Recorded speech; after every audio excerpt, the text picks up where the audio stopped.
I want you to, well, I want you to imagine a dinner party. Okay, a dinner party. Yeah, but not just like your standard mildly awkward gathering of acquaintances. All right, something a bit more intense. Exactly. I want you to picture the most surreal, visually and temporally clashing seating arrangement you could possibly imagine. Okay, set the scene for me. So picture this long, heavy mahogany table. And on one side, sitting there, you have Taylor Swift. Just right there at the table. Right there. She is right in the middle of her, record-breaking stadium era. Yeah, navigating that sheer vertigo of global hyperfame. Exactly. Maybe she's wearing that intricately beaded dress from the acoustic set of her tour, just looking very modern pop star. Okay, I have the visual. Who is sitting next to her? Okay, so seated right next to her, like casually reaching across her for a basket of bread, is the 20th century German Jewish philosopher Walter Benjamin. Oh, wow. That is quite the visual contrast. Right. He's wearing this crumpled tweed suit. He looks like he just stepped out of some damp, dusty archive room in 1930s Berlin. Probably constantly pushing those round wire rim glasses up his nose, right? Yes, exactly. Just visualize those two trying to make small talk over like a glass of Pinot Noir. It honestly sounds like a punchline to a very niche joke. It really does. It sounds like the setup to some slightly pretentious joke you'd hear at like a liberal arts college. But what if it isn't a joke at all? Well, that's the thing. It isn't. Right. What if that specific bizarre dinner party is actually the absolute best lens we have to understand this profound shift in human memory? Memory, the physical world, and honestly, the rapidly encroaching reality of AI. Yes, all of it. So welcome to the deep dive. Today we have our hands on a highly unusual anonymous booklet. And when we say unusual, we really mean it operates in a completely different stratosphere of criticism. Totally. Okay, let's unpack this. The booklet is titled Cardigan, Benjamin Meets Taylor Swift. Written under a pseudonym, right? Yeah, the author goes by Mouse-Colored Cat, which, for the record, translates to IOA in Taiwanese Mandarin. Such a specific, weirdly evocative pen name. It is. So our mission today is to pull out the threads of this document because it basically forces a high-speed collision between a 3.5-minute pop anthem and, well, existential philosophy. The exact same existential questions that have been haunting the quietest, most restricted sections of academic libraries for a century. Exactly. But before we get into the weeds of like critical theory and pop music bridges, Yeah. we really need to frame the actual stakes here. Yeah, because I think the immediate reflex for almost anyone hearing that title is just to roll their eyes. Totally. You hear Taylor Swift and Walter Benjamin, Yeah. and you assume it's a gimmick. Right. We assume it's either flashy fan service wrapped in academic jargon to sound smart Or or... it's some stuffy academic trying to latch on to the cultural zeitgeist to stay relevant. Exactly. But it is neither. This booklet is fundamentally an experiment in permission. I love that phrasing. An experiment in permission. Yeah, the goal of this text, and by extension what we're doing on this deep dive, is not to just explain Taylor Swift's discography. Right. No one needs us to do that. And we aren't here to deliver some dry, comprehensive lecture on the Frankfurt School of Critical Theory either. Thank goodness, because I think we'd put everyone to sleep. Absolutely. The goal is to take this premise, put these two titans in a room together, and just watch to see who spills their secrets first. Because the most compelling part of this source material is its absolute, unwavering sincerity. It doesn't treat it like a joke. It doesn't. It posits a very dangerous idea, really, that the questions compressed into a mass-market pop song are the exact same questions that preoccupied the greatest thinkers in human history. Questions about identity, about the terrifying asymmetry of power in relationships, and, what it actually means to be remembered when you're gone. Right. The author is arguing that the difference isn't the depth of the feeling. The difference is just the packaging and the distribution. And the booklet makes that point right out of the gate with this brilliant, totally fabricated foreword. Oh, the imaginary Taylor text. It's so good. It's incredible. It opens with this text written from the perspective of Taylor. And she's reflecting on her career, talking about spending half her life trying to capture lightning in a bottle. Scribbling in spiral notebooks on tour buses, that kind of imagery. Yeah, and she writes about the exhaustion of always being told her feelings were, like, too much.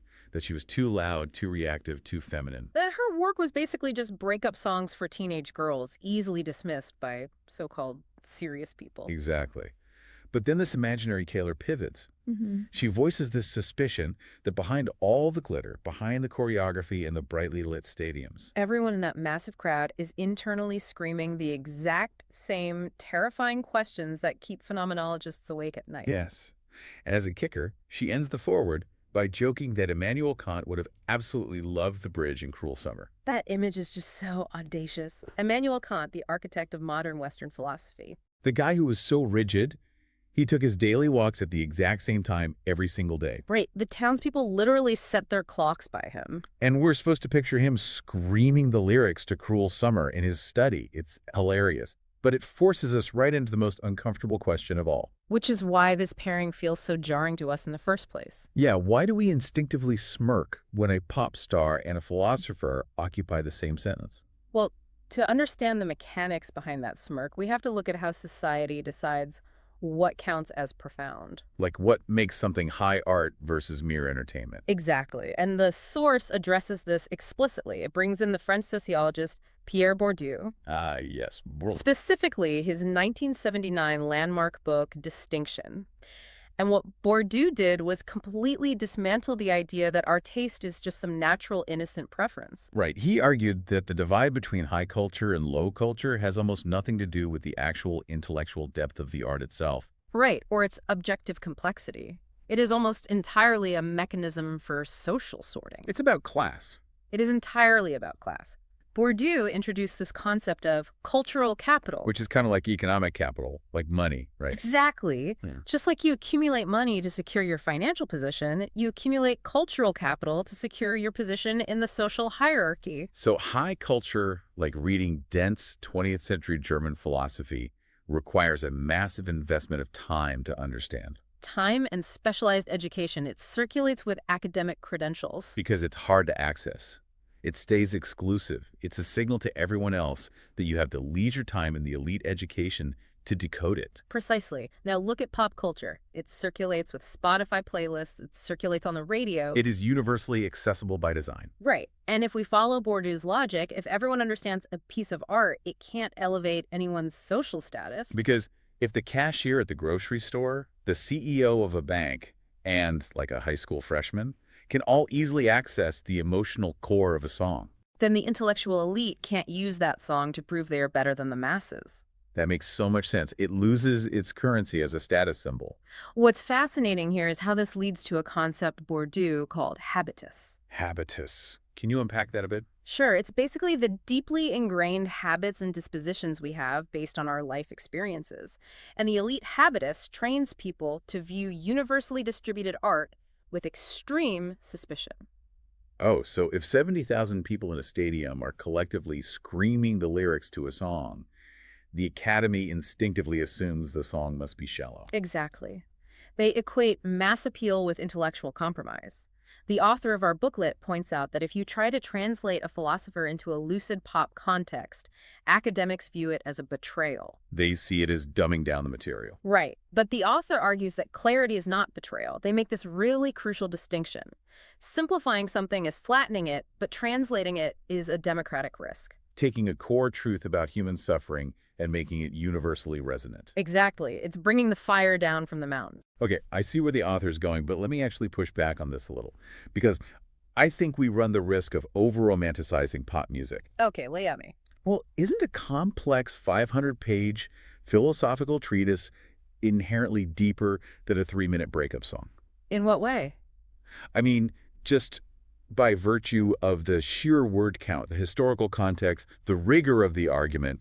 Let's use an analogy. Think of traditional philosophy like a highly exclusive country club. Okay, a country club. Right. You drive up a long gravel driveway. There's a strict dress code.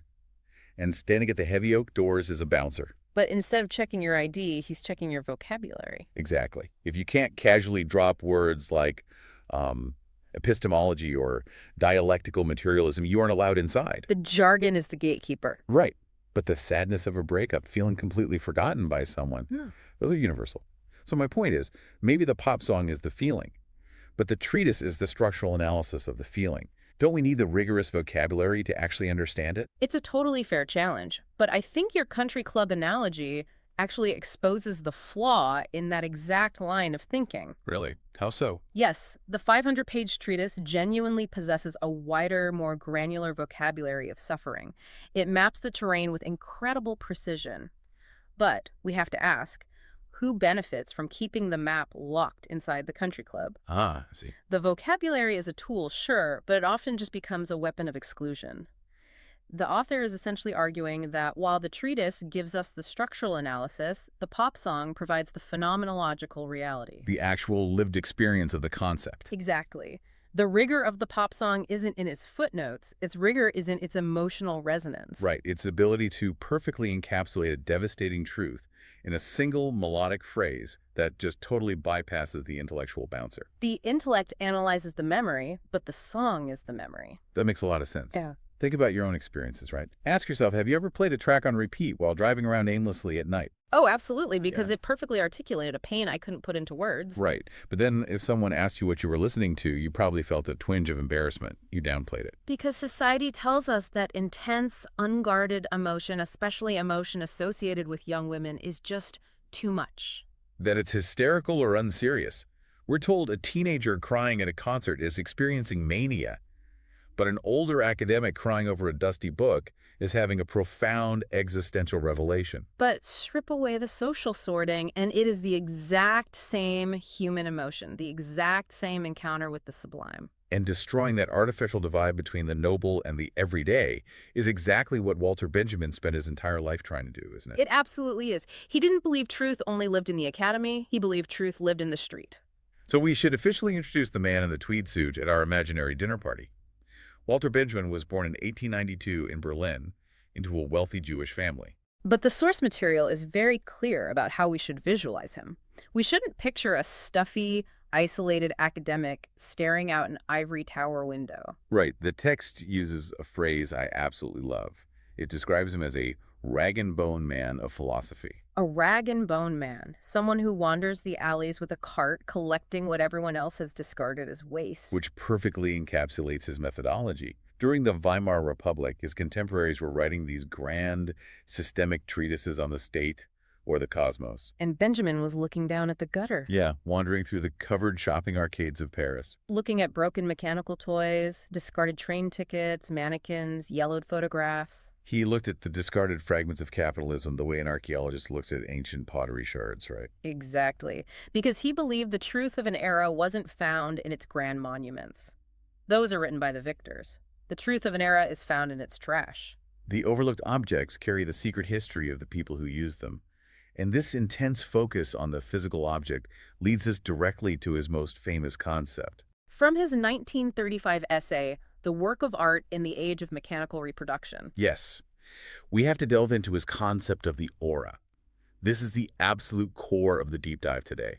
This is the hinge the entire Taylor Swift comparison turns on. It is. So let's get into the mechanics. What exactly did Benjamin mean when he talked about the aura? In Benjamin's highly specific terms, the aura is the here and now of a physical object. Yeah.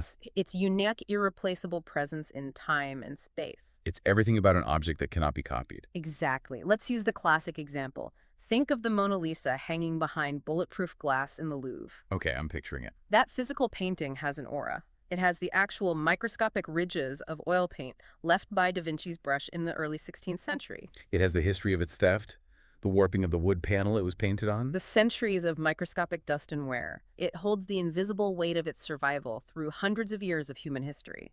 That is its aura. Right, but in the modern era, I can just take a high-definition photograph of the Mona Lisa. You can reproduce that image flawlessly. Printed on 10 billion coffee mugs, tote bags, posters, distribute it everywhere. But no matter how perfect the reproduction is, no photograph will ever actually be the Mona Lisa. Because the perfect copy kills something invisible. Mechanical reproduction strips away the here and now. It kills the aura. So the aura is basically the physical evidence of time passing. The fading, the scratches, the sweat. The proof that an object actually lived in the world alongside humans. Exactly. It's the authority of the original.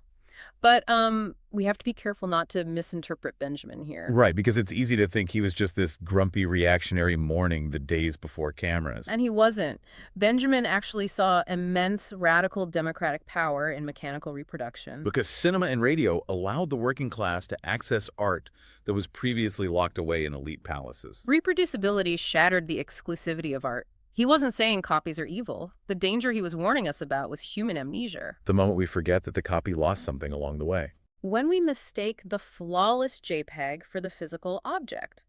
When we start believing that scrolling through digitized art is the exact same experience as standing in a room breathing the same air as the physical canvas. Right, it's a terrifying loss of presence. And here's where it gets really interesting, because this concept of physical objects surviving history, it wasn't just abstract theory for him. No, it was deeply, inextricably tied to his own tragic biography. This was a matter of life and death. The source outlines how he spent the 1930s fleeing the rise of Nazism in Germany. He was a stateless refugee, constantly on the run. Wandering from Paris to Ibiza to Moscow to Marseille, relying on friends, lugging his notebooks everywhere. His magnum opus, the Arcades Project, was literally a sprawling collection of fragments and quotes about the physical detritus of Paris. And then, in 1940, at age 48, he found himself trapped at the Spanish border in Portbou. He was exhausted, his heart was failing, the border was closed, and he was terrified the Nazis would catch him the next morning. Tragically, he took a lethal dose of morphine in his hotel room that night to avoid capture. It is one of the great intellectual tragedies of the 20th century. It really is. But what makes it even more poignant in the context of our discussion is what he carried with him on that final journey across the mountains. He was carrying a heavy black leather briefcase. And inside, according to his companions, was an unfinished manuscript he considered more important than his own life. A pure, unique, irreplaceable object of immense aura. The physical manifestation of his genius. And after his death, when officials cataloged his belongings, the manuscript was gone. It just vanished into the chaos of history. It's never been found. But the concept of the aura survived. The physical object disappeared, but the idea that matter holds more truth than 1,000 copies endured. Okay, so we have this incredibly heavy existential framework. If the aura is the irreplaceable wear and tear of a physical object surviving the brutal march of time, how does this map onto Taylor Swift singing about an old cardigan under a bed? Because the booklet insists that this is exactly what she is singing about. Both Benjamin and Swift are fundamentally interrogating how physical matter resists forgetting. Let's break down the core thesis of the booklet then. The text argues that the song Cardigan is not just a nostalgic pop song about a memory. Right, it functions as an argument that objects actually remember better than we do. And the booklet builds this argument with a brilliant section formatted as a dinner conversation between two archetypes, the snob and the Swiftie. The snob perfectly represents that Bourdieu-esque cultural gatekeeper we talked about. They immediately dismiss the song. They sneer at it as vintage nostalgia marketed to the masses, right? They call it IKEA memories. IKEA memories, meaning mass-produced, flat-pack nostalgia that requires no emotional labor. It is a masterclass in condescension. Totally condescending. But the Swiftie in this dialogue dismantles the snob's argument with alarming precision. The Swiftie points out the historical reality of Benjamin's life. He was fleeing fascism when he formulated these theories. It wasn't about curating a cute vintage aesthetic for a mood board. It was about absolute urgency. When everything is disappearing, the physical objects that remain become evidence that someone existed. The Swiftie delivers this devastating line.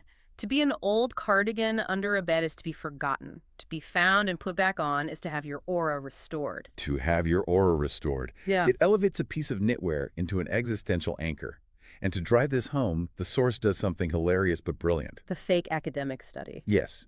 It introduces a completely satirical study by a fake researcher named Professor Malik Merriwell from the IMMR. The Institute for Material Memory Retention.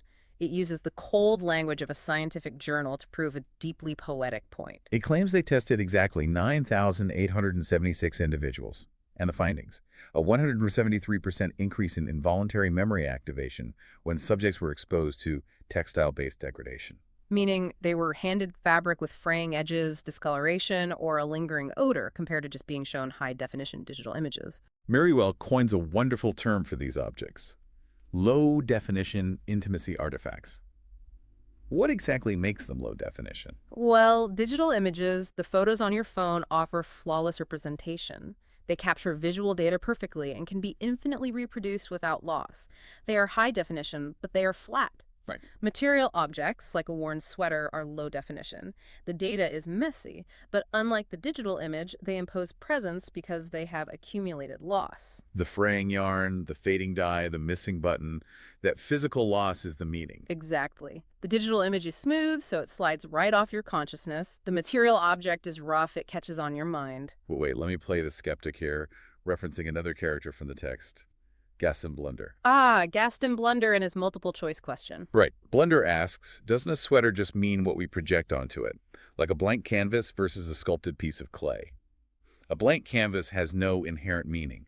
It's waiting for me to paint my feelings onto it. So you're asking if the old sweater is just a blank canvas for personal nostalgia? Yeah, exactly. Am I the one generating the meaning, or is it the cotton? If we connect this to the bigger picture Benjamin and Mary Well are painting, the blank canvas analogy completely fails. Boy, why? Mary Well explicitly corrects this. Meaning isn't a narrative you casually attach to an inert object. The object imposes its significance on you through physical traces. Like the odor of a perfume trapped in the fibers. Yes, or the deformation of the fabric where someone's elbow stretched it out. These aren't blank spaces for your imagination, they are the archive. The text calls the Cardigan a high-density mnemonic device, right? The data of the past is encoded directly into the degradation of the material. Exactly. You don't control the memory. The sweater controls it. You are the passive recipient of the memory it holds. That fundamentally shifts how we view remembering. We walk around with this hubris, thinking our minds are perfectly organized filing cabinets. That we can summon the past at will or curate it into neat little folders on our phones. But Benjamin and Swift suggest the exact opposite. The physical world holds the memories for us and forces them on us when we least expect it. Which brings us to the letter from philosophers section. Where Benjamin is imagined writing a letter addressing this paradox. The opening lines are brutal. He writes, "You think you remember, you don't. You reconstruct." And he contrasts the frictionless nature of modern digital storage, the cloud, endless scrolling with the physical friction of an itchy wool sweater with a missing button. He writes, "Smell contradicts pixels. The object survives better than the biography." We need to pause on that. Smell contradicts pixels. Think about scrolling on a screen. The glass of your phone is deliberately smooth. Zero physical resistance. You can swipe past a photo of the most devastating moment in your life in a fraction of a second, and it doesn't fight back. But a physical object has weight. It has temperature. It occupies three-dimensional space. You don't choose the pace of the interaction. You encounter it. So what does this all mean for us today? Think about your own phone. You probably have, 50,000 pristine JPEGs backed up to the cloud? Perfectly categorized by date and facial recognition. Right. But compare scrolling through those perfect pixels to moving apartments, reaching into the back of a dark drawer, and blindly pulling out an old T-shirt that belonged to an ex from 5 years ago. Oh, wow. Yeah. You forgot it existed. But instantly, you are hit with the smell of their specific laundry detergent. It hits your nervous system like a physical blow. Your stomach drops. Which of those two experiences actually commands your emotional reality? It's the T-shirt every single time. Every time. And this perfectly highlights the profound takeaway from Merriwell. You do not remember better. You are remembered by matter. The object forces a confrontation with what remains when human memory fails. It doesn't care about protecting your feelings. It just holds the truth of what was. You are remembered by matter. It's such a haunting inversion. We think we're the custodians of our past, but our physical environment is archiving us without our permission. And to illustrate this absolute collision of memory and loss, the source offers an incredibly surreal cinematic scenario. Paint the scene for us. It's raining. We are in the back of an Uber. An 8.2-kilometer ride through the city at night. Sitting in the back seat is Taylor Swift, and next to her is Walter Benjamin. Taylor is holding a worn cardigan on her lap, running her fingers along the degraded fabric like she's reading Braille. She remarks, almost with a sense of betrayal, "It still smells the same." She thought memory faded over time. And Benjamin replies, "Yours does. It's the object refusing to forget." It's a phenomenal exchange. She realizes the object is doing the labor of memory, but then she does what any modern person would do. She tries to assert control. Right. She suggests, "But I can take a picture of it." She wants to digitize the artifact so she doesn't have to carry the physical burden. And Benjamin warns her, you can take everything from it except what matters. The digital image captures the shape and color, but it strips away the aura. It turns an encounter into mere information. But the scene gets even wilder. The car slows down at a red light. The driver adjusts the rear view mirror. And in the reflection, we see the driver's eyes. It's Martin Heidegger. Another absolute titan of 20th century philosophy. Heidegger looks at Taylor in the mirror and says, "It wasn't the sweater. It was you being there. And not anymore. You don't go back. You carry it." This raises an important question. What does Heidegger mean by being there and not anymore? Break down the existential weight for us. Heidegger's masterwork, Being and Time, focuses on the concept of Dasein, which translates to being there, or presence in the world. Right, the idea that we are defined by our entanglement with our environment and our temporality. Exactly. When he tells her it wasn't the sweater, it was her being there, he's articulating the tragedy of time. The sweater is just a physical anchor to a past state of being that is permanently gone. And so he's destroying the fantasy of nostalgia. Nostalgia tricks us into thinking we can return, but he's saying it's not a time machine. It's a tombstone and a witness combined. The person who wore that sweater is dead. You are a different person now. The physical degradation proves that time has passed. You cannot go back. You can only carry the weight of that existence forward. The object forces you to confront your own mortality. I just have to marvel at the sheer audacity of this imagery.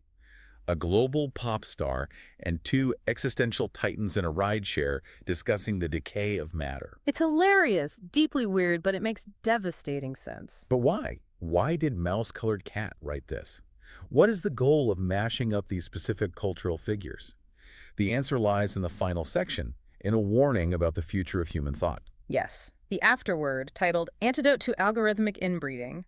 The author pivots directly to the current state of artificial intelligence and large language models. They call LLMs stochastic parrots of infinity that read everything and understand nothing. It's a mathematically accurate critique. LLMs don't think. They don't have Dasein. They are statistical engines calculating the probability of the next word based on historical data. And this leads to a terrifying concept the author calls digital autophagy. Autophagy is when a starving body consumes its own cells. Digital autophagy is when AI increasingly feeds on its own generated outputs.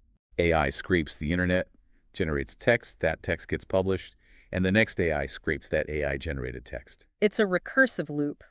With each iteration, the human anomalies, the weird colloquialisms, the illogical leaps of creativity are smoothed over. Human thought becomes smoother, safer, and terrifyingly average. It physically cannot produce genuine novelty. Which brings us to the author's proposed solution, capacitivism. From their related work, Taylor Shrugged. A phenomenal, ridiculous title. So what is capacitivism? It asks what it means to be a data sovereign today. It used to mean owning information. Now, in an era of infinite information, it means possessing the ability to deliberately disturb the logic of the system. AI can organize, but it cannot dare. There is no historical training data for something truly absurd but profoundly true. Like Wittgenstein in A Slammed Door or Deleuze in Lipstick, the AI only knows what we historically paired together. It doesn't know how to cross those streams. So, by intentionally overloading the digital photocopy with intellectual vandalism, like pairing a pop star's red scarf with Heidegger's ontology of time, we force the machine onto side roads. We introduce physical friction into a digital system that desperately wants everything to be predictable. Capacitivism is being intentionally, creatively illogical to prove you are not a machine. And the list of other pairings at the end of the book is mind-bending. They pair Gilles Deleuze with All Too Well. Which makes sense, applying nonlinear time to a 10-minute looping song. Jacques Lacan with Blank Space. Niccolò Machiavelli with Getaway Car. Both treatises on the mechanics of power and betrayal. And my absolute favorite, Hannah Arendt, who wrote about the structural collapse of societies paired with champagne problems. An LLM would never generate that connection. The domains of political theory and modern pop music are kept statistically segregated. These pairings are pure friction. They are the mouse-colored cat sneaking into the data centers to break the loop of conformity. It proves human thought cannot be fully mapped by an algorithm. It takes universally accessible pop culture and turns it into a weapon against algorithmic flattening. And it reminds us that clarity is not betrayal. Deep, profound meaning doesn't require academic credentials. It just requires the willingness to feel and encounter the physical world. Which brings us full circle. We started with a pop song about an old sweater and discovered our physical objects hold the aura of our existence, resisting the frictionless amnesia of our digital albums. True philosophical resistance today might just look like pairing a stadium anthem with a 1930s critic. But I want to leave you with one final lingering thought. If Walter Benjamin is right, and our memories truly live inside the physical wear and tear of the objects we leave behind, what happens 100 years from now, when the fast fashion sweaters have all dissolved in landfills and all that remains of your entire life is a perfectly preserved, entirely soulless, frictionless cloud of data? When there is no aura left to find under the bed, who will remember you? It's a heavy thought.